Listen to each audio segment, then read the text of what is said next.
Lanjut, politik sandra yang dipraktekkan Jokowi selama ini akan berbalik menyandra dirinya dalam bentuk kasus-kasus lama yang akan muncul setelah dia tidak berkuasa lagi.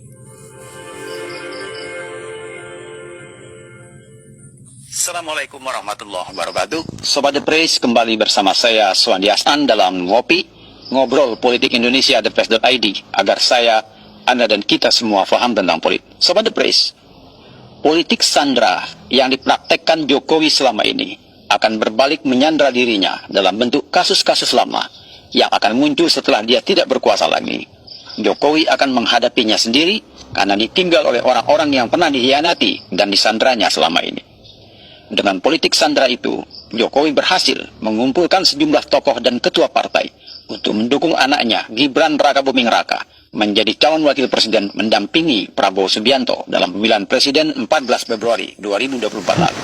Para tokoh atau ketua partai itu bergabung dalam koalisi bentukan Jokowi karena tersandra oleh kasus dugaan korupsi yang membuat mereka tak punya pilihan selain ikut keinginan Jokowi. Sebut saja Airlangga Hartarto misalnya, Ketua Umum Partai Golkar yang harus mengubur ambisinya sebagai capres atau cawapres karena kasus ekspor CVO atau crude palm oil yang menyeret namanya sebagai Menko Perekonomian. Airlangga yang pernah diperiksa pihak Kejaksaan Agung itu kemudian bergabung dalam Koalisi Indonesia Maju, mendukung Gibran sebagai barter agar kasusnya tidak dilanjutkan. Demikian juga Zulkifli Hasan, Ketua Umum Partai Amanat Nasional atau PAN, tersandra oleh kasus dugaan korupsi impor gula.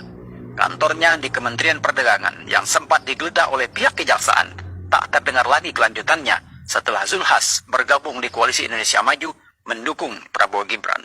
Sama juga dengan kisah Gubernur Jawa Timur, Hovifah Indar Parawansa, yang mendeklarasikan diri sebagai tim kampanye nasional Prabowo Gibran setelah beberapa kali pihak KPK mendatangi kantornya untuk mengusut kasus dana hibah di pemerintah Provinsi Jawa Timur. Adapun Prabowo Subianto, Ketua Umum Gerindra, harus menyingkirkan Muhaimin Iskandar, Ketua Umum PKB, Partai Kebangkitan Bangsa, koalisi lamanya, demi seorang Gibran untuk menjadi pendampingnya sebagai calon wakil presiden. Prabowo menutup mata dan telinga atas semua pelanggaran dan diskualifikasi Gibran sebagai calon wakil presiden. Prabowo tersandra oleh keyakinannya bahwa Jokowi memiliki power atau cara untuk meloloskan Gibran melewati pencalonannya hingga menjadikannya pemenang dalam Pilpres 2024. Sobat The Press, keyakinan Prabowo itu terbukti benar karena Jokowi dengan kekuasaannya menyandra para kepala daerah, ASN hingga kepala desa untuk memenangkan Prabowo Gibran, termasuk juga menyandra para pemilih di tingkat bawah dengan bansos atau bantuan sosial yang digelontorkan secara besar-besaran menjelang Pilpres 2024. Hasilnya, Prabowo Gibran menang versi quick count dan versi hitungan Komisi Pemilihan Umum atau KPU yang kontroversial. Namun pertanyaannya, seberapa lama Jokowi memiliki power untuk bisa menyandra banyak pihak menuruti ambisi dan keinginannya? Apakah Jokowi tidak berpikir bahwa kekuasaan itu ada umurnya?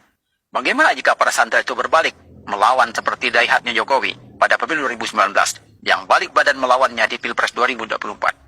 Karena sekarang saja sudah banyak rakyat di tingkat bawah yang berteriak karena mereka harus membeli beras dengan harga tinggi sebagai bayaran atas uang dan beras gratis yang mereka terima menjelang Pilpres lalu. Termasuk teriakan-teriakan rakyat yang terkena bencana alam seperti banjir besar di pantai utara Jawa yang tidak mendapatkan bantuan. Bansos atau bantuan sosial yang dihambur gila-gilaan di awal Pilpres lalu telah membuat stok beras kehabisan yang menyebabkan harga beras melambung tinggi. Dan cadangan untuk keadaan darurat atau bencana sudah tidak